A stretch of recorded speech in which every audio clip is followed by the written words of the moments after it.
আসসালামু আলাইকুম প্রিয় দর্শক, কেমন আছেন? আশা করি অনেক অনেক ভালো। স্বাগতম জানাচ্ছি আজকের পর্বে। তৈরি করে দেখাবো ভীষণ মজার একটি রেসিপি। আজ তৈরি করে দেখাবো পেঁপে দিয়ে মসুরের ডাল দিয়ে একটি সবজির রেসিপি। তো এখানে আমি একটি পেঁপে নিয়েছি। পেঁপেটিকে প্রথমে সুন্দর করে ছিলে কেটে ধুয়ে পরিষ্কার করে নেব।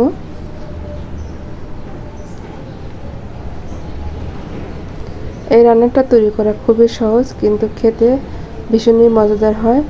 মাছ মাংস না থাকলে এভাবে এই রেসিপি তৈরি করলে আর কিছুই দরকার হবে না। মসুরের ডাল দিয়ে এই রেসিপিটি তৈরি করলে খেতে ভীষণই সুস্বাদু হয়। তো আমি একটি পেঁপে পুরোটাই কেটে নেব।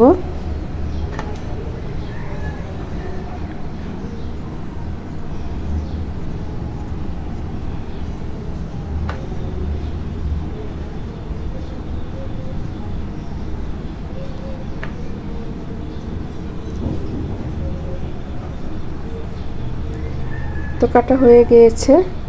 এখন আমি এগুলো পরিষ্কার করে ধুয়ে নিয়েছি।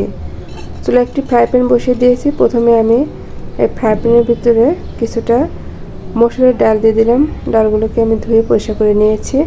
পেঁয়াজ দিয়ে দিলাম, কাঁচামরিচ দিয়ে দিলাম, ফালি করা কাঁচামরিচ, হাফ চা চামচ পরিমাণ মরিচ গুঁড়া, হাফ চা চামচের কম হলুদ গুঁড়া, জিরা গুঁড়া, ধনিয়া গুঁড়া হাফ চা চামচের কম করে দিয়েছি। লবণ দিলাম আর পরিমাণ মতো রান্নার রেগুলার তেল দিয়ে দিলাম, সয়াবিন তেল। ভালো করে চটকে মেখে আমি কিছুটা পানি দিয়ে প্রথমে এই ডালটাকে সিদ্ধ করে নেব। ঢাকনা দিয়ে ঢেকে রান্না করতে হবে।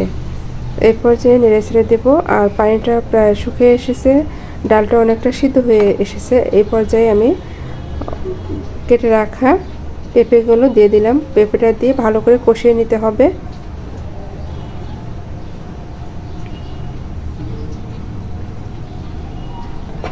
এখন আমি ঢাকনা দিয়ে ঢেকে কিছুক্ষণ কষিয়ে নেব। এখন কিন্তু এই পেঁপে আর ডালটা দিয়ে ভালো করে কষানো হয়ে গিয়েছে। আর এখন আমি পানি দিয়ে নেব।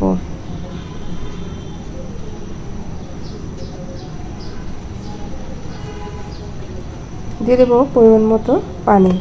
পানিটা দিয়ে ঢাকনা দিয়ে ঢেকে রান্না করব। এরপর যে ঢাকনা খুলে আমি এই তরকারিটাকে নেড়ে দেব। তো বন্ধুরা, ভিডিও ভালো লাগলে একটু লাইক দিয়ে ভিডিওটি দেখার অনুরোধ করছি। লাইক, কমেন্ট, শেয়ার করে পাশে থাকলে কৃতজ্ঞ থাকবো। এখন আমি এটার ভিতরে একটা ফোড়ন দেব। তেল দিয়ে দিলাম শুকনো মরিচ, তেজপাতা, পাঁচফোড়ন আর রসুন কুচি, পেঁয়াজ কুচি। এটা দিয়ে আমি একটা ফোড়ন দেব তরকারিটার ভিতরে। এই ফোড়নটা দেওয়ার কারণে কিন্তু তরকারির স্বাদটা অনেক গুণে বেড়ে যাবে।